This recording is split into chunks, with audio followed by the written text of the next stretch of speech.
Graça de Deus e paz bendita a todos os santos, amém? Quem está alegre com Jesus, diga glória a Deus. Deus seja louvado, irmãos. É um prazer estar aqui nessa noite para ministrar a palavra de Deus. E eu tenho certeza que Deus ele vai falar conosco através da sua palavra. Louvo a Deus pela vida do pastor Alex, que é um abnegado servo de Deus, é um homem de Deus. Deus abençoe teu ministério, Deus abençoe a tua vida, em nome do Senhor Jesus, amém? Glória a Deus. Irmãos, distração, muitas das vezes o inimigo ele tenta nos distrair, então pegue isso aqui como um sentido figurado, distração, não perca a sua bênção, amém? Você que trouxe a sua Bíblia, abra por favor, no Evangelho do Senhor Jesus, segundo escreveu São João, capítulo de número 19, no versículo de número 17, louvado seja Deus. Evangelho do Senhor Jesus, segundo escreveu São João, capítulo 19, versículo de número 17. Glória a Deus, aleluia. Deus abençoe a vida da minha companheira, da minha esposa, cantora Lourdes Ferri, que é uma bênção de Deus. É um vaso que Deus tem colocado na terra para ganhar almas para o reino de Deus. Deus abençoe a tua vida, em nome do Senhor Jesus. Deus abençoe, glória a Deus. João capítulo 19, versículo de número 17. Eu gostaria de solicitar a presença aqui do tecladista para estar me ajudando, em nome de Jesus, amém? Gostaria de solicitar a presença do tecladista para estar aqui me ajudando a ministrar a palavra de Deus, amém? Em nome do Senhor Jesus. Os que encontraram digam amém. Diz assim a palavra do Senhor: tomando ele, pois, a Jesus, e ele próprio, carregando a sua cruz, saiu para o lugar chamado Calvário, Gólgota em hebraico, onde o crucificaram, e com ele outros dois, um de cada lado, e Jesus no meio. Pilatos escreveu também um título, e o colocou no cimo da cruz. O que estava escrito era: Jesus o Nazareno, Jesus Nazareno, o rei dos judeus. Muitos judeus leram este título, porque o lugar em que Jesus fora crucificado era perto da cidade, e estava escrito em hebraico, latim e grego. Os principais sacerdotes diziam a Pilatos: não escreva rei dos judeus, e sim que ele disse: sou o rei dos judeus. Respondeu Pilatos: o que escrevi, escrevi. Com a Bíblia aberta, para você acompanhar a mensagem, podeis assentar em nome de Jesus.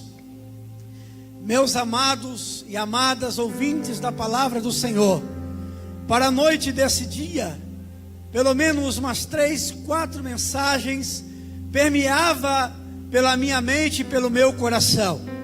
E eu dizia a Deus: o que o Senhor quer falar à sua igreja nessa noite? O que o Senhor quer trazer? Algo que seja do seu coração. Todo pregador, ele tem as suas mensagens que Deus lhe concede. Mas eu não queria aqui trazer uma mensagem simplesmente de Deus, embora a mensagem obviamente seria de Deus. Eu queria algo que realmente Deus estivesse desejoso de falar conosco nessa noite. Foi então que o Espírito do Senhor, ele falou comigo acerca da crucificação. E quando Jesus falava comigo, e eu entrava nesse santuário, e eu pude sentir a verdadeira presença de Deus, enquanto os irmãos entoavam louvores àquele que é digno de toda adoração. O Senhor me fez lembrar a mensagem que Ele colocou no meu coração nessa noite, e eu entendi que o Senhor, Ele quer falar conosco através da crucificação. Eu tenho certeza que você não vai embora do mesmo jeito que você entrou. Se você entrou aqui cheio, tu vai sair daqui transbordando. E se você entrou vazio, tu vai sair cheio. E se você entrou transbordando, Deus vai aumentar o teu vaso para caber mais azeite. Mas o interessante é que tu vai sair daqui melhor do que você entrou, se deres ouvido à voz do Senhor. Quando nós olhamos para a Bíblia Sagrada, eu me fiz uma pergunta, e o Espírito do Senhor, Ele indagou ao meu coração dizendo: por que Ele foi crucificado? Aquele que curou leprosos, aquele que fez milagres de todas as formas, aquele que andou por cima das águas. Sim, a Bíblia vai dizer que Jesus fez das águas como se fosse piso, como se fosse chão, e andou por cima das águas. E quando ele anda por cima das águas, a Bíblia vai dizer que em meio àquela tempestade havia os seus discípulos dentro do barco.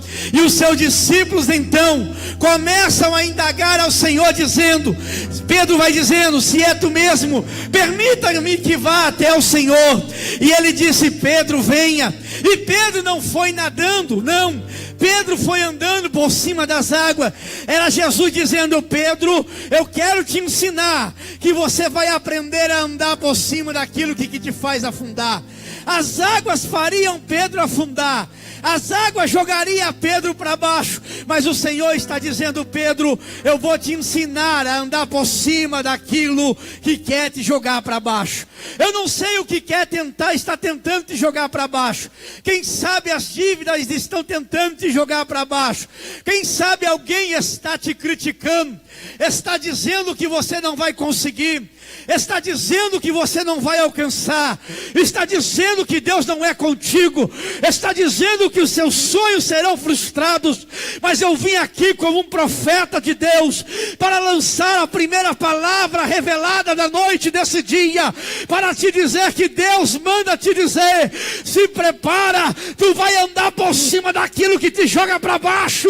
Deus não vai deixar você perecer, porque Ele estava na cruz naquele dia e morreu para nos salvar e nos dar a liberdade de adorar na presença dEle.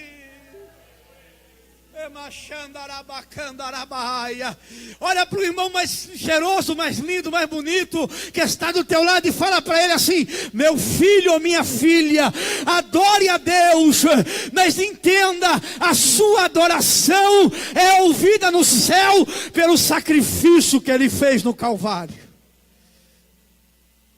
Por que, pastor Alex? Crucificar Ele, o homem que fez muitos milagres, um homem que era seguido por muitas pessoas. É verdade que Jesus, certa feita, entrou na casa de um irmão chamado Simão, até então, o leproso, na nossa tradução. Há quem diga que a palavra leproso significa fazedor de vasos no hebraico, porque as palavras hebraicas se assemelham. Independentemente dele ser leproso ou ex-leproso, ou ele ser um fazedor de vaso, o interessante é que Jesus entrou lá. E a Bíblia vai dizer que uma mulher, ela pega um vaso de alabastro, ela rompe o lacre do vaso e derrama sobre Jesus todo o perfume que estava naquele vaso. E a adoração daquela mulher mexeu com o coração de Jesus. Mas não mexeu apenas com o coração de Jesus, mexeu também com o coração dos seguidores de Jesus que ali estava. Mas não mexeu no sentido que mexeu com o coração de Jesus. Enquanto Jesus se alegrava por aquele sinal de adoração daquela mulher, os seus discípulos começaram a criticar a ação daquela mulher. Sabe o que eu aprendo aqui? Eu aprendo que muitas das vezes a nossa adoração incomoda algumas pessoas que também estão seguindo Jesus.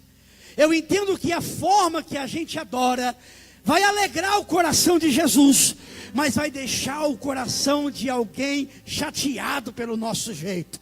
Mas o interessante é que Jesus está dizendo: essa mulher está me adorando, porque o ato que ela está fazendo é como que ela estivesse preparando o meu corpo para o sepultamento. Sabe o que eu aprendo aqui? Jesus entrelaça a adoração daquela mulher com a sua morte na cruz. E eu entendo aqui que quando a igreja adora, a igreja está dizendo: ele morreu, mas ao terceiro dia ele ressuscitou. Ele morreu, mas não está morto, ele reviveu.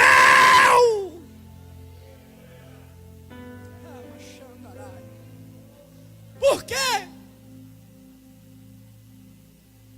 Porque ele, se você olhar no capítulo de número 17, Jesus faz a oração sacerdotal. E entre muitas coisas que Jesus ora ali, para si mesmo, para os seus seguidores, para nós, ele diz: aqueles que há de vir. Jesus diz: Pai, santifica-os na verdade. E ele completa dizendo: a tua palavra é a verdade. Ele não disse: a filosofia dos homens é a verdade. Não. Ele disse: a tua palavra. Sabe o que eu entendo aqui? Eu entendo o que Jesus está dizendo.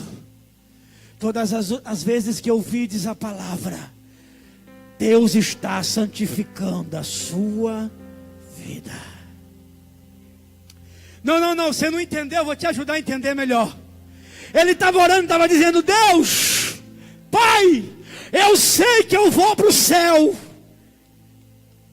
e a tua palavra vai ficar na terra. Mas eu sei que enquanto eu estarei no céu, sendo glorificado pelo Senhor, a tua palavra, que foi pelo poder do sangue nos dada, vai santificar a igreja do Senhor. Eu sei que tem gente que acha que santidade é dogma. Eu sei que tem gente que acha que santidade é falar bem. Eu sei que tem gente que acha que santidade é apenas o moralismo humano. Santidade é muito mais que isso. Santidade é o caráter de Deus. Santidade é a manifestação do caráter de Deus. E Deus está dizendo que a palavra do Senhor revela o caráter de Deus que a igreja precisa obter. No capítulo 18, ele vai para o Getsemane. Judas, desde o dia que aquela mulher adorou Jesus, já havia colocado no coração que ele deveria entregar Jesus. Sabe qual era o problema de Judas? Ele pensava: entrego Jesus, ele vai se rebeliar, e vai acontecer uma revolução, e vamos ser livres de Roma. E Judas entendeu: ele é o Messias judaico que nós estamos esperando. Ele não entendeu que Jesus não queria livrar de Roma, queria livrar das obras do diabo e do pecado. Judas era imediatista. Judas era o tipo de crente que queria hoje, tem que ser hoje e acabou. Você conhece algum crente assim? Crente miojo, 3 minutos está pronto. Ei, Deus não trabalha com crente miojo. Deus trabalha com crente que aprende no pé da cruz. Vivemos uma época que o camarada aceita Jesus na segunda, na terça ele quer pregar, na quarta ele já quer ser o pastor da igreja, quer tirar o pastor da igreja e quer mandar na igreja. Eu sei. Aprenda uma coisa aqui: evangelho não é só conhecimento. Evangelho é graça, conhecimento. Mas não é só graça e conhecimento. A Bíblia diz: crescei na graça e no conhecimento. Mas não é só graça e conhecimento. Evangelho também é experiência. E experiência você aprende com o tempo. Só que Judas não aprendeu. Judas é imediatista. E ele está dizendo: eu sei o que vou fazer, eu tenho um plano. Eu entrego ele, ele se revolta, ele se levanta contra Roma, envia os seus anjos, Roma perde a batalha e nós estamos livres. Você já viu pessoas assim? Ele sempre tem um projeto, mas ele esquece de saber se o projeto que ele tem é o projeto que Deus quer que ele esteja. Fala Fala para o irmão que está do seu lado: o teu projeto só tem valor se Deus te deu esse projeto. Não adianta, irmãos. Se Deus não te deu, não vai para frente. E se ainda não é o tempo, ainda, Deus está mandando eu dizer isso aqui para alguém, ainda que Deus te deu, não é o tempo, espera. Porque no tempo certo, o milagre vai acontecer. Se ainda não é o tempo, aprenda a esperar. Agora, sabe o que me chama a atenção? É que eles tiveram tantas oportunidades para pegar Jesus e não conseguiram o pegar. Por quê? Porque Deus determinou o momento e a hora certa de Jesus ser pego pelos seus adversários. Enquanto não era o tempo, eles tinham vontade, mas não tinham condições, porque Deus ainda não havia permitido. Sabe o que eu aprendo aqui? Eu aprendo que nada foge das mãos e dos planos de Deus. Jesus estava na obediência com o Pai, e por essa razão nada fugiu da mão e do projeto de Deus. Se aquilo que você tem buscado não aconteceu, se a tua empresa não deu certo ainda, se a tua vida profissional não deu certo ainda, e você está servindo a Deus fielmente, fique em paz, descansa no Senhor, deleita-te no teu Senhor. Deus tem o tempo certo para te fazer crescer.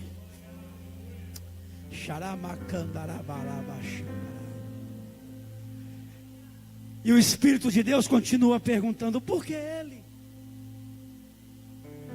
Um homem íntegro, que ninguém tinha o que falar.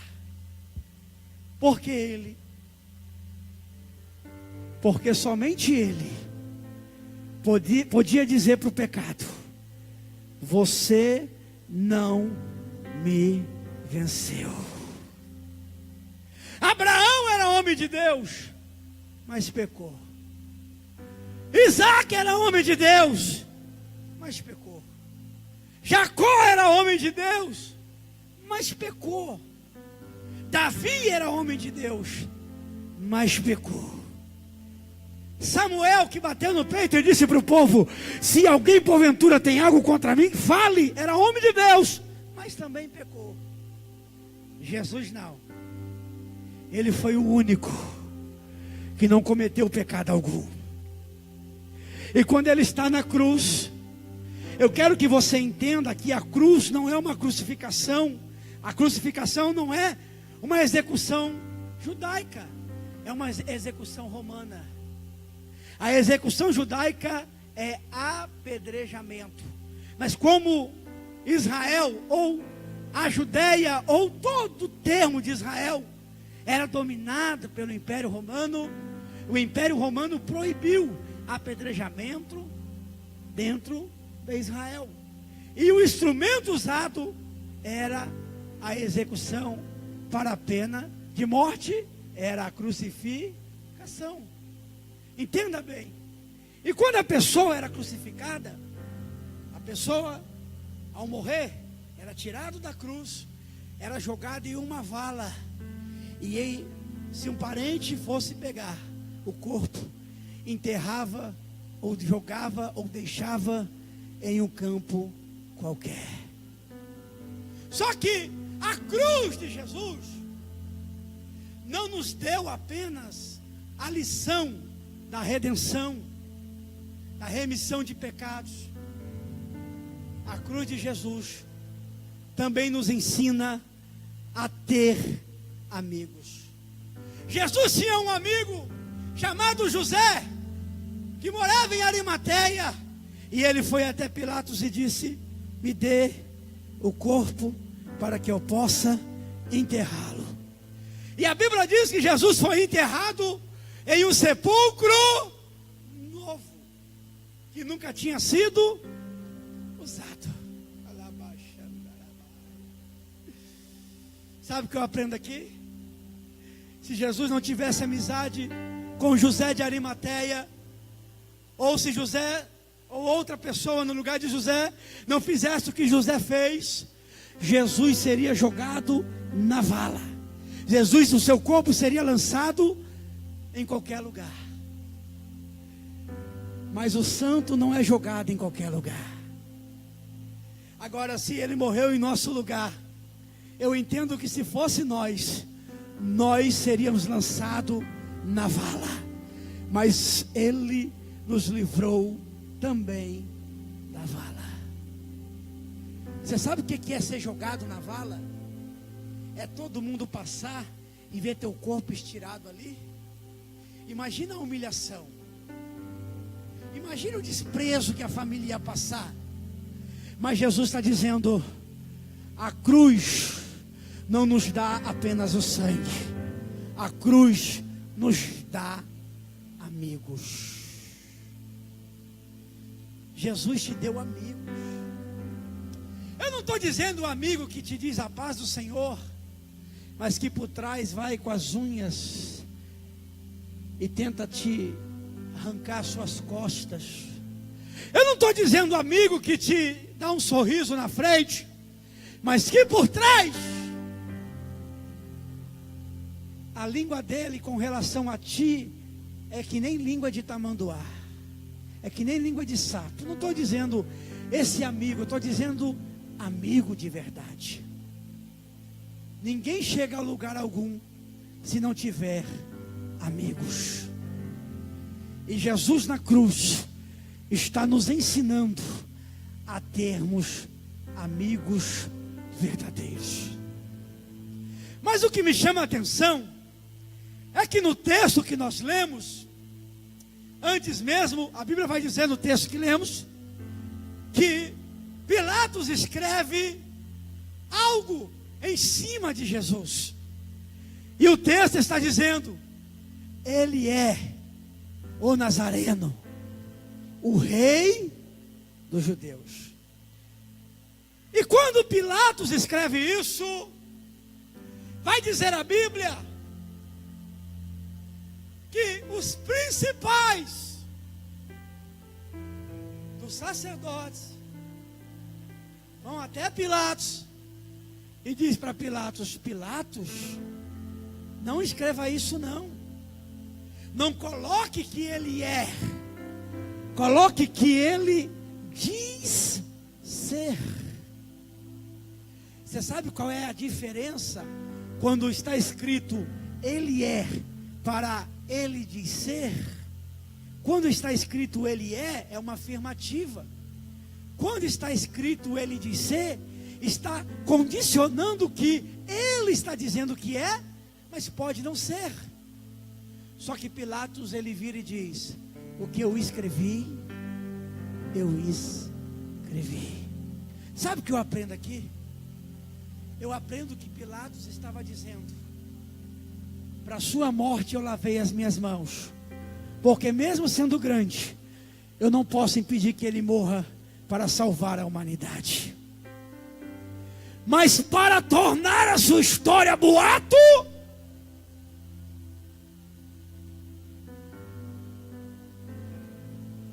porque sobre ele estava dizendo que ele era rei dos judeus, e não somente dos judeus, mas rei dos reis e senhor dos senhores. E quando eles querem mudar, eles estão dizendo: vamos tirar a história dele e vamos tornar a história dele um boato.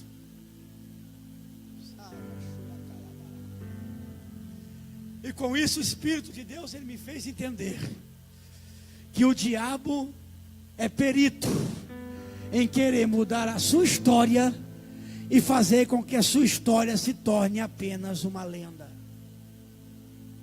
Quando José estava no Egito, fez história no Egito, salvou o Egito, a Bíblia diz que levantou-se um faraó que não conhecia a história de José. E quando esse faraó se levanta,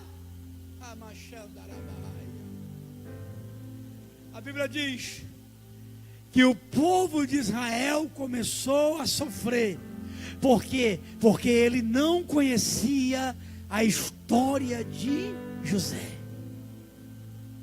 O diabo quer destruir a sua história. Todo crente tem história com Deus.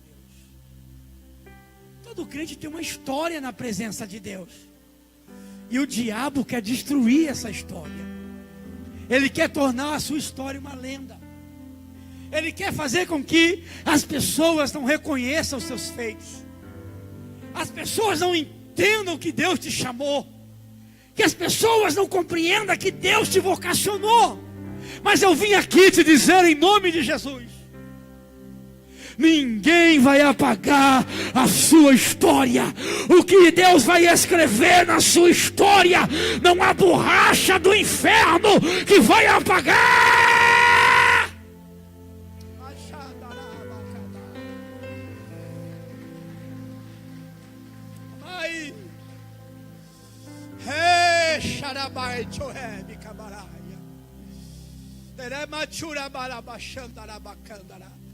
Fica de pé, moça. Ei! Vai. Põe as duas mãos para frente. Remanto no Yamashebe Cominarai. Abachandarabai. Tem um louvor. Se eu não estou enganado, é do Gerson Rufino, não tenho certeza. Que fala sobre página virada. Eu não sei se é Gerson Rufino que canta esse, mas tem esse louvor. E Deus está me mostrando um livro. Amai, que é vós. E Deus está pegando uma página desse livro e está virando esta página. Deus está escrevendo a história da tua vida. E eu vi uma tristeza muito grande no teu coração. Eu vi uma preocupação que tem trazido amargura para a tua alma. E eu via você chorando em meio ao silêncio. E eu via como que se você olhasse as pessoas sorrindo e se perguntasse: por que eu não posso sorrir também? E até quando eu terei que mostrar um sorriso no rosto com o coração totalmente ferido e machucado? Mas o Senhor manda te dizer: o mesmo que estava na cruz está aqui nessa noite. E eu estou vendo Deus entrando com providência na tua vida. Eu estou vendo Deus revirando um papel.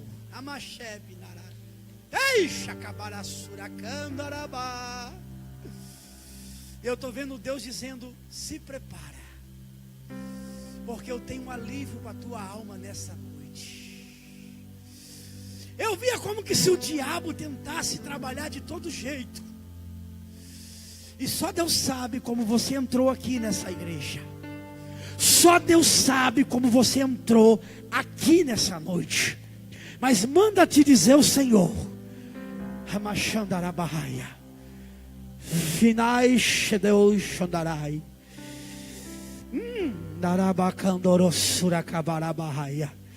Eu vejo um renovo do Espírito de Deus na tua alma agora.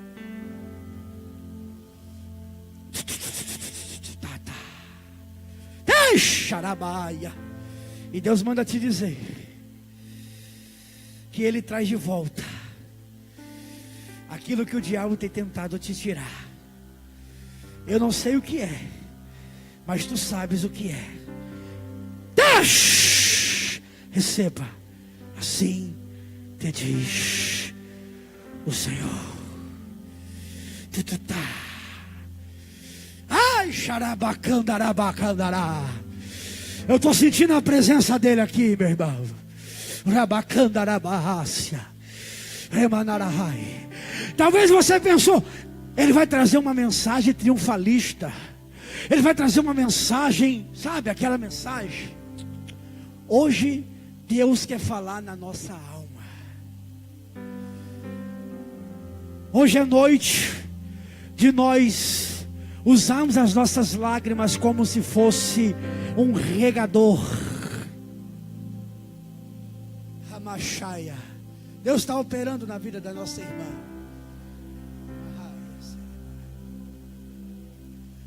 Olha aqui para mim. O Espírito de Deus está me dizendo aqui. Quando Jesus, ele diz, está consumado. Vai dizer a Bíblia que o véu do templo se rasgou do alto para baixo. O véu do templo que fazia a divisão entre o lugar santo e o lugar santíssimo. No lugar santíssimo só entrava uma pessoa, o sumo sacerdote, para oferecer sacrifícios pelo povo. E quando aquele véu de 10 centímetros é rasgado, na morte de Jesus, o lugar santo e o lugar santíssimo se tornaram um só lugar. E aquele lugar que outrora só entrava um, em Jesus, se abriu a porta para que todos que desejarem, possam entrar no lugar santíssimo. A arca da aliança, que estava no lugar santíssimo, que continha alguns elementos, a vara de Arão que floresceu, o maná que desceu do céu, e as tábuas da lei. Agora é visível, e eu estou aqui obviamente simbolizando. Agora ela é visível. Hoje nós temos acesso à arca, porque as tábuas da lei simbolizam a palavra de Deus. O maná que desceu do céu simboliza a provisão divina. E a vara de Arão que floresceu simboliza a autoridade de Deus e a confirmação de Deus no chamamento. Aleluia. Deus está mandando eu dizer que o bastão de Arão vai florescer na vida de algumas pessoas que entrou aqui nessa noite. Deus está mandando dizer que o teu maná vai descer, a providência de Deus vai descer na vida de pessoas aqui nessa noite.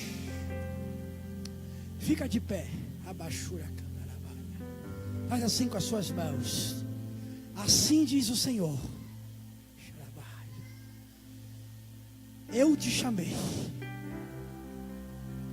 Alguém se incomoda, alguém fica incomodado com a forma que eu te uso.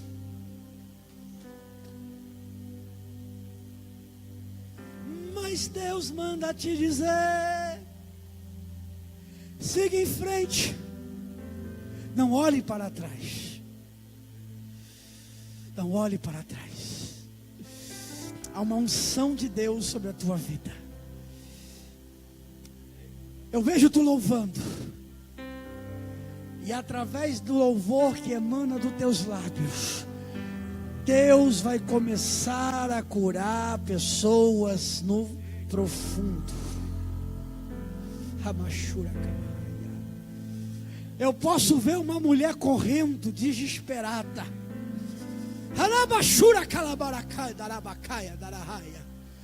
Receba essa unção de Deus. Deus está renovando a tua vida e o teu ministério nessa noite. Te diz o Senhor: toma posse.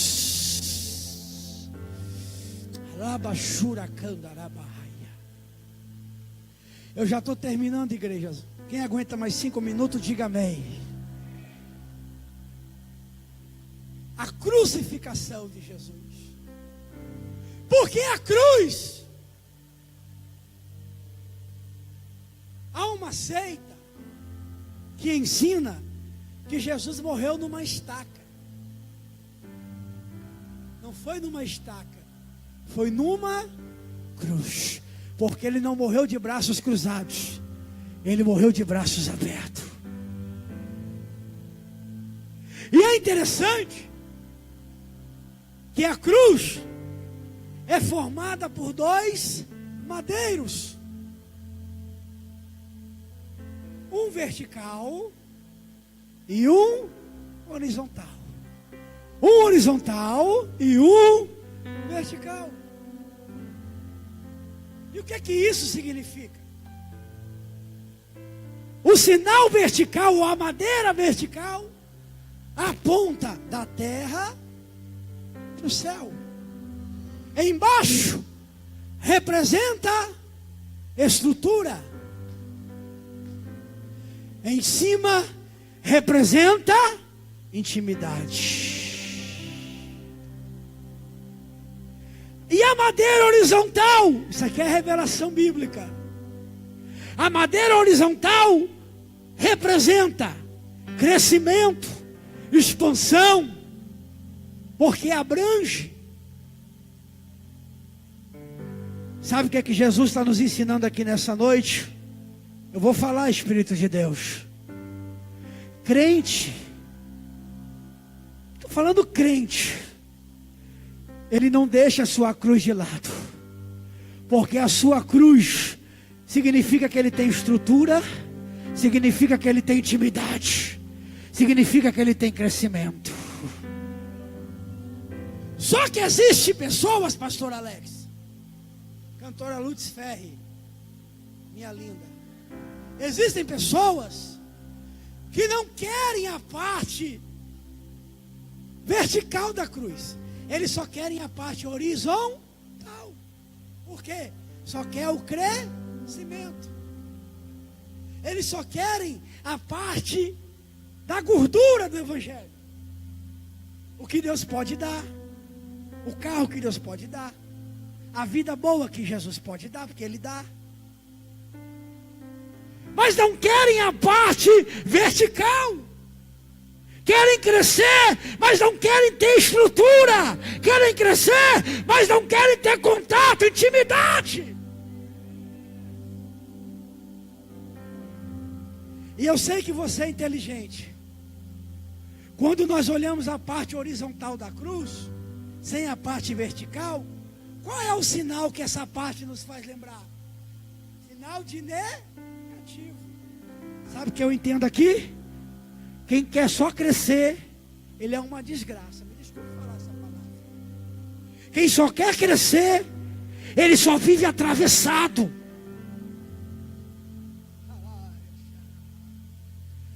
Mas quando você tem estrutura, você tem intimidade, você cresce embaixo, firmando na terra, ficando firme. Você cresce em cima, vai crescendo com Deus, e Deus vai te fazendo prosperar.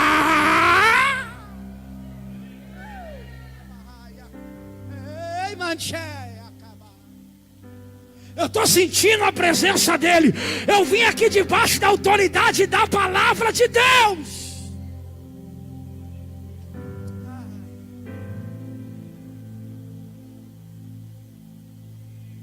Embora uma cruz não seja um sinal de mais positivo, mas se assemelha ao sinal positivo. Então eu entendo que é quando nós crescemos aqui, estrutura, intimidade, e vamos crescendo, o nosso sinal na terra é positivo. E aí quando Deus olha para a terra, é a mesma coisa que quando nós à noite olhamos para o céu. Porque assim como nós olhamos para o céu e vemos um céu escuro, mas as estrelas trazendo luz em meio à escuridão, Deus olha para a terra, vê uma terra escura, mas vê você, crente, trazendo luz a esse mundo que está em trevas.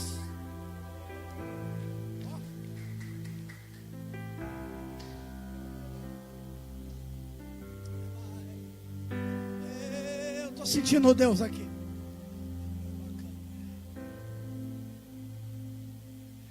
Na cruz ele diz: tenho sede. para ensinar para os gnosticismos,